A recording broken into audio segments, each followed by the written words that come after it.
that is a friend of ours, John Pavlovitz, who's in the hospital today getting his brain tumor operated on. And John is an author and a friend of mine. And I told John on a podcast of mine that I do called In Conversation with Frank Schaeffer.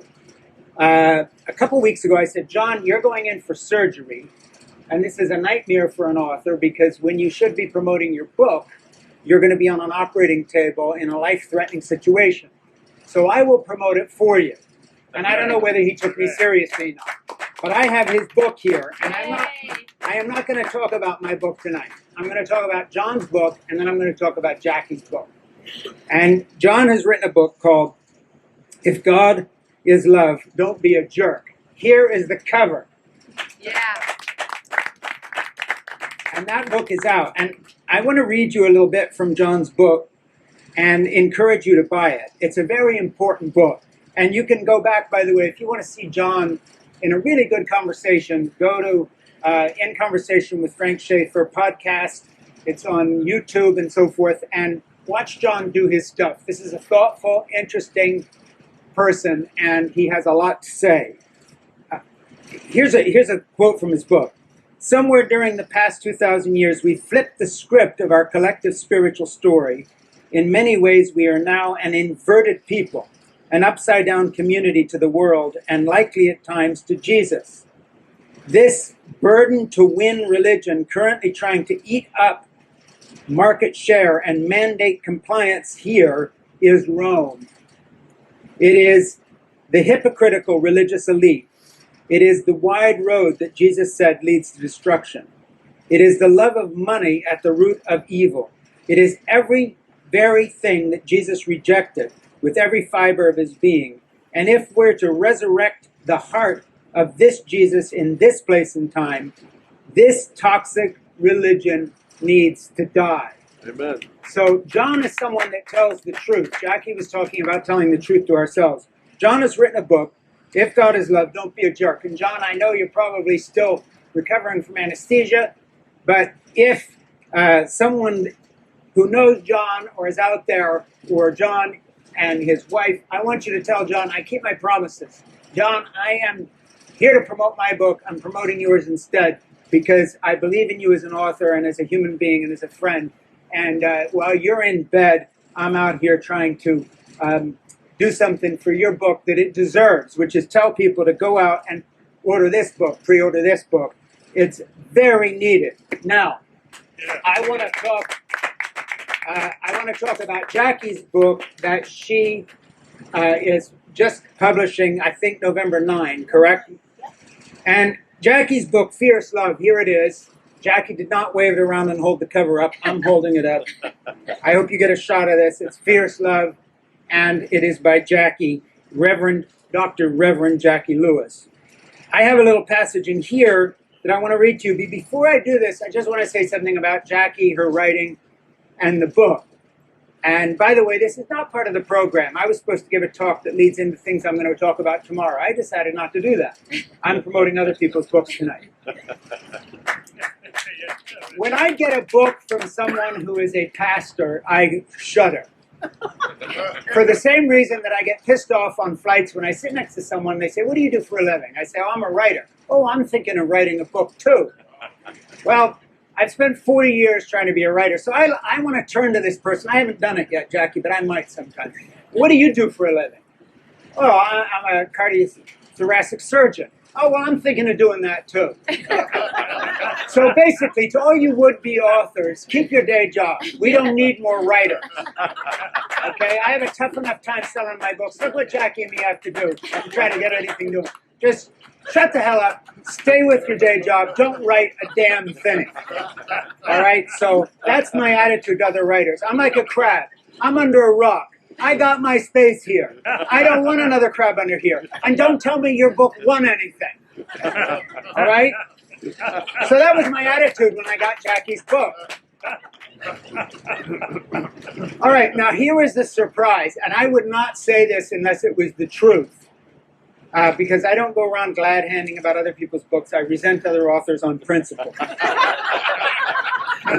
I mean, look at the goddamn bookshelves in stores. My name is S. Schaeffer. Do you know where that winds up at Barnes & Noble? It's on the floor.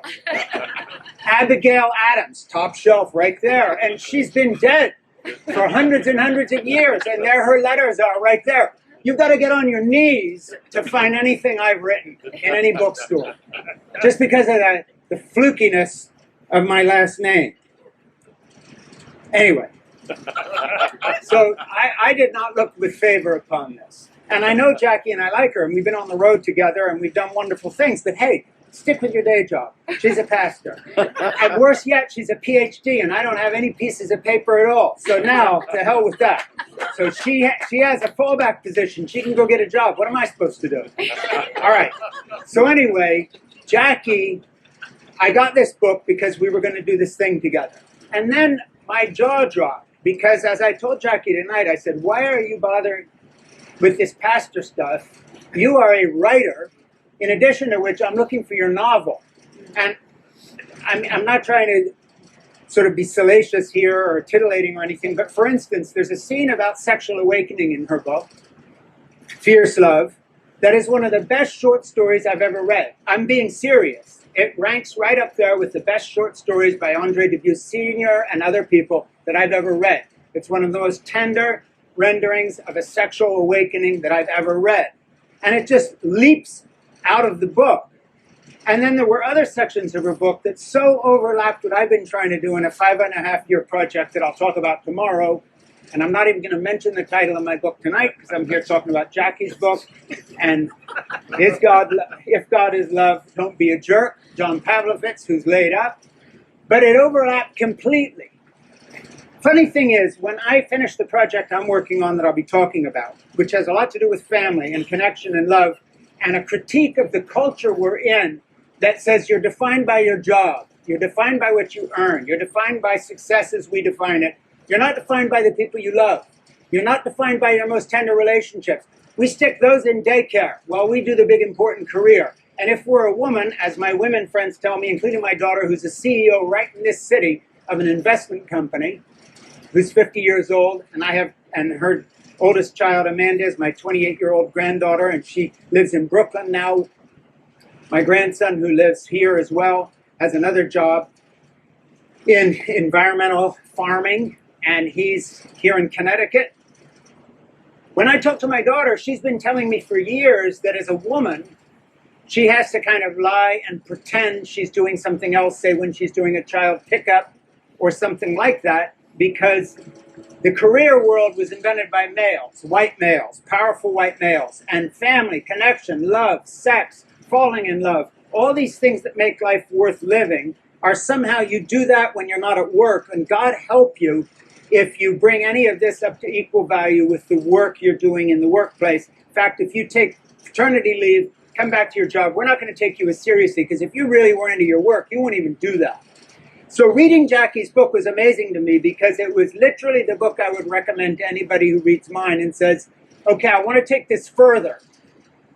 What my book comes up to is it leaves off where Jackie's book begins, which is, okay, how do we really love? Because I talk about what love is. I talk about the brain chemistry. I talk about the hormones. I talk about the evolutionary process that made love into something that means we don't just kill all our children because we love them. We stick with people and we go through things and we forgive because we love. It's a real chemical, biological fact that evolutionary science has discovered is as real as this concrete block I'm standing on. It's not some Oprah-esque, touchy-feely, nice, feel-good thing. It's the only reason any of us are here, because somebody loved and kept going. Jackie talked about her father sometimes being cruel to her. My dad was the similar kind of person, and other times being loving. But if the cruelty had won out, he would have killed you. But he loved you enough so that you're still here, and I'm still here. And somebody else is still here because 10,000 years ago on a trail somewhere, there was a crying child. And instead of walking by, somebody picked that child up, had mercy, took them home, nurtured them. Love prevailed. None of us would be here unless love was the evolutionary motivating principle of all Homo sapien life. Okay, so where do you go after you establish that with the stories that I tell? You go to this book, Fierce Love.